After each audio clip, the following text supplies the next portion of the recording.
What is going on, everybody? Good morning, afternoon, evening, whatever time zone you're in. Welcome back to the if I can even get the title of my own show right.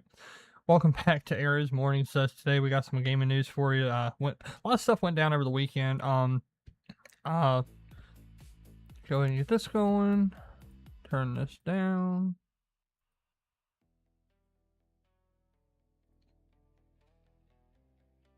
Okay, why is it not?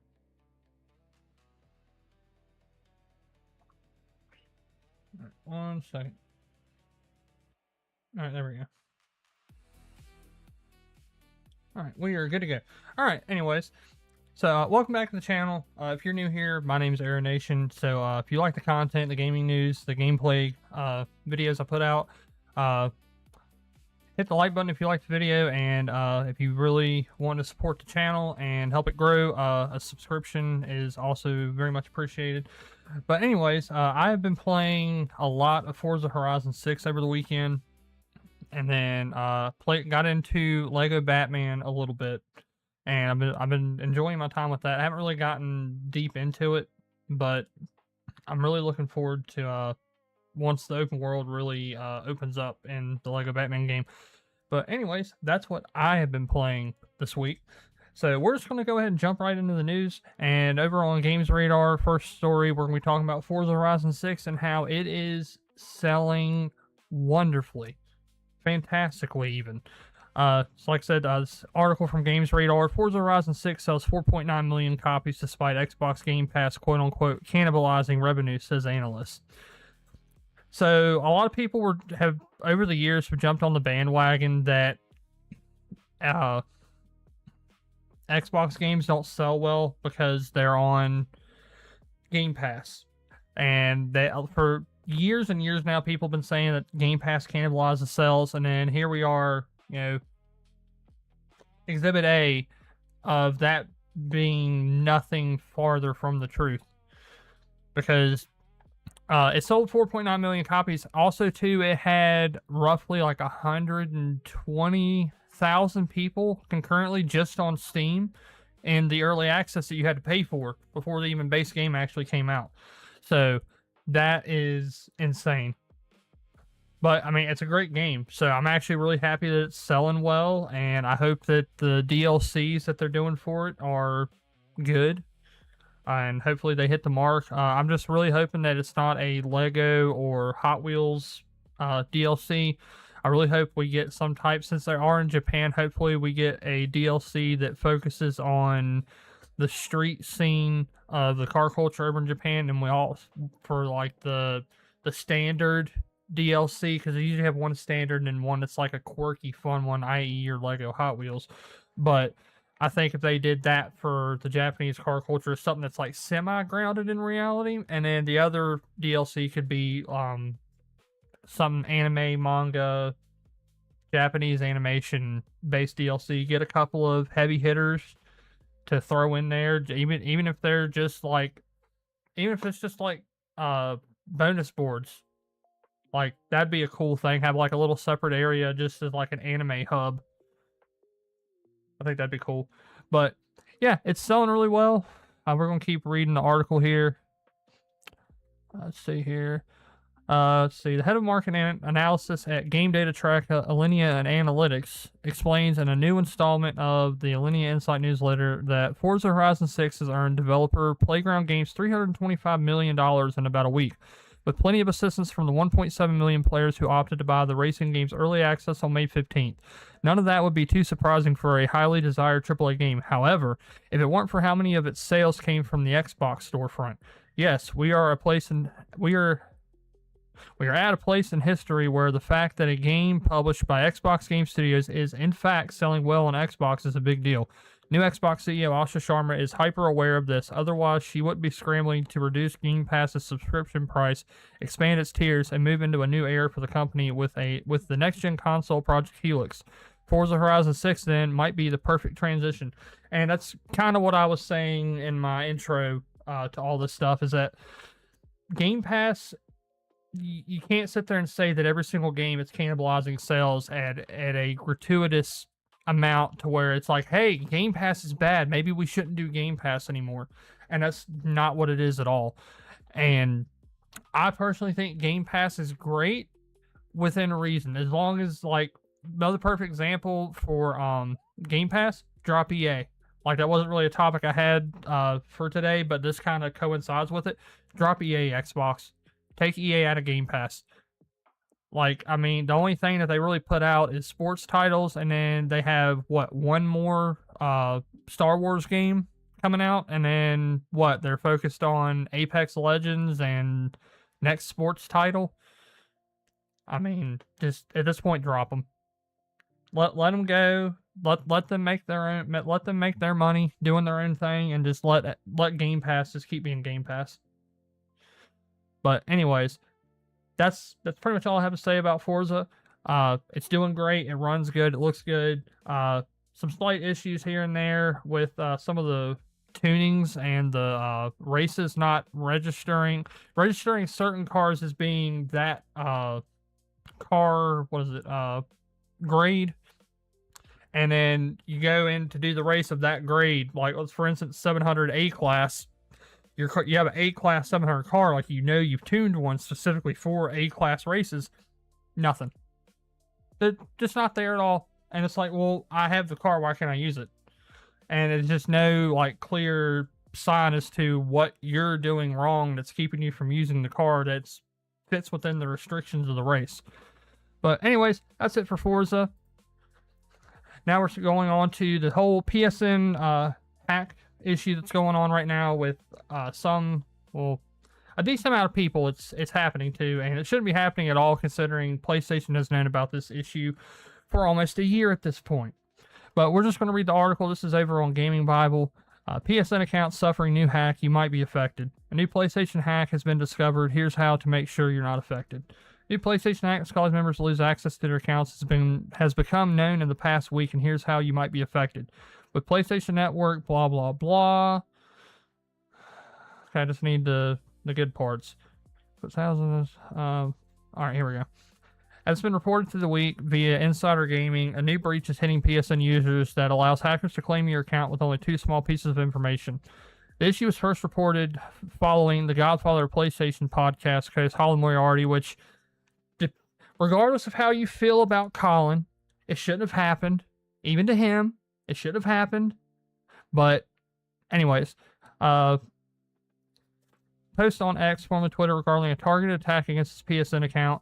Quote, my PSN account was hacked seemingly as part of an ongoing sophisticated series of moves against both random and, quote, prominent users, Moriarty wrote. Quote, indeed, I was told by someone a few days ago that I was going to be targeted, and he was right. He was also hacked, end quote. He has that, quote, he wasn't phished, didn't click on any links, didn't randomly put my password somewhere, etc., end quote. And at this time, the time it happened, his, quote, email started getting spammed with hundreds of random emails from all sorts of sources, end quote. And then this is just basically giving you a screen grab of the facts of what was actually said. And then following this, Moriarty got a text message from PlayStation Network saying his email had been changed and that 2-factor authentication had been turned off. PlayStation Network hackers only need 2 pieces of information to gain access to your account. Since then, it's been confirmed that for hackers to be able to access your account, they only need 2 small pieces of information: your PlayStation Network ID and an old piece of transaction data, such as a receipt sent from PlayStation support. That is a big issue, and again, PlayStation's known about this for a year and has done nothing about it. Like, people that deal with this on a daily basis within Sony or within PlayStation have been pushing it up the ranks of, hey, this is a problem, might want to fix this. Nothing at all whatsoever. And it actually made me consider selling my PS5, to be completely honest, because this is just unacceptable. You're telling me that someone could literally just find a transaction receipt and then the gamer tag associated with said receipt and just call PlayStation and be like, hey, this is my account. Oh, okay. And the support person at PlayStation's like, oh, okay, cool, yeah, here you go. Turns off two-factor authenticator and changes the email without the actual customer knowing anything until it's too late. That in itself is ridiculous, and honestly, PlayStation should have their feet held to the fire for this specifically, among other things that they're doing. But I mean, it's not just PlayStation that does shady stuff. I mean, they all do it. It's just they all get called out in different aspects or to different degrees. But anyways, we'll continue here. Once they have obtained this, the hacker then contained, which that's pretty much what I just said, contact Sony support to attempt accessing your account, sending along both pieces of information as, quote, proof of ownership. Following this, Sony will grant the access to the account, allowing the hacker to change things like the email address and password, as well as disable two-factor authenticator, which I just brought up. As Moriarty shares later on, it's understood that employees have asked to escalate the situation internally, hopefully leading to a resolution for any other members who have been affected by this.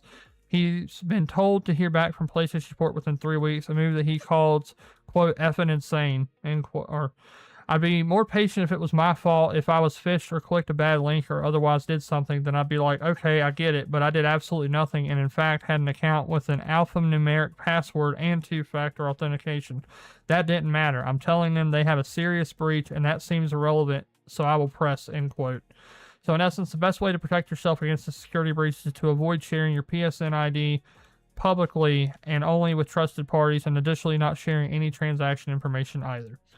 So, yeah, which unfortunately for me, I might just pull all of my stuff off of everything just to be safe. And obviously, people that know me, they have it. So, I mean, but yeah, that's just a really crappy thing, and I don't understand why PlayStation specifically thinks that they can do no wrong and that they're at the top of their game. Because I won't be the first, and I certainly won't be the last. They have not been doing anything great in a while. I mean, they keep pushing everything onto the consumer, and I think it's about time the consumer finally says, you know what, enough's enough. But yeah, but that's it for that. And then now the bigger news that I wanted to dive into today, and kind of explain why I'm not doing another stream today like I initially planned on doing. But this is an article over on Tech Radar, and I was just talking about Denuvo on 007 First Light. Quote, off the wish list it comes. 007 First Light fans are requesting refunds after learning about Denuvo DRM edition ahead of launch. I'm not surprised at all. Gamers have been eager to get hands-on with 007 First Light, which is just days away from launch on May 27th, 2026, which is, what was that, Wednesday? But one recent controversial move from IO Interactive has left fans upset. As reported by Notebook Check, developer IO Interactive has added Denuvo DRM to 007 First Light ahead of its launch, and numerous Steam users have started requesting refunds. This comes amid a noticeable trend of game publishers adding the controversial DRM to games only after accepting pre-orders.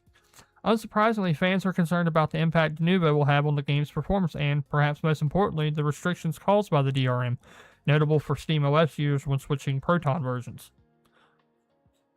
Okay, how do I get rid of the... Go away. I'm trying to read. Go away. Dude. I'm trying to read your article, man. I'm not clicking on any of your ads. Oh my... Dude, so many freaking ads. Yeah, but yeah, let's see. This includes long-term ramifications that may stem from Denuvo's invasive nature on users' PCs, since it has kernel-level access with essentially the highest level of authority on a system. And for me, that's where I have a big problem with Denuvo, which I've only been on PC for a little over a year, like, consistently. And I'm even at the point where I see Denuvo, I do the wait and see approach. I wait to see how the game's going to perform, how it actually runs. And like, I'm not necessarily worried about it on my PC because I have a higher end PC. I'm concerned about the people with the mid to low end spec PCs getting the game, getting excited for it, go to boot it up, and it just doesn't launch at all. And with that, it's kind of ridiculous. And I don't understand why these anti-cheat, anti-piracy, anti-tampering tools need kernel level access. Why? Why do you need that? You should not have bare minimum access to my, like, you should not have the deepest, most secured access to my PC just so you can say that your IP and your software is safe. I'm sorry, I don't agree with that. I just don't. And when my initial reaction when I heard about Denuvo being in 007, I almost just was like, you know what? I'm not going to cover the game at all. But I was like, I really want to play the game, and I've already made things to where I can play it, stream it, whatnot. But the more I thought about it, I'm like, you know what? I'll wait and see how the reviews are, the previews and whatnot, and see how it's running for other people. And then I'll make a decision based on that. If it runs good and it's not bogged down, I'll get it and play it on the channel, and I will make it known that, hey, this has Denuvo on it. Your mileage may vary depending on the specs of your hardware. But yeah, Denuvo is just not it. But also figured that today would be a little bit shorter because of obviously it being a holiday. I just kind of wanted to jump on to keep my consistency with doing this every Monday at 11 a.m. So yeah, I think this is going to be a shorter episode, guys. But I appreciate all you for coming in, tuning in, and yeah, I should be streaming. Don't forget tomorrow, you can find me co-hosting Gaming News Live over on Ion Storm's channel. So if you haven't checked him out, make sure to go give him a sub so you don't miss that at 4 p.m. Eastern time tomorrow. And also, don't forget tomorrow is also Podcast Tuesday. So again, Gaming News Live, 4 p.m. Eastern, and then 8:45 Magcast with the Mag. So hope to catch all y'all there. I hope y'all have a fantastic rest of Memorial Day. And yeah, that's going to do it for me. So peace. God bless, guys. Y'all have a good one. Bye.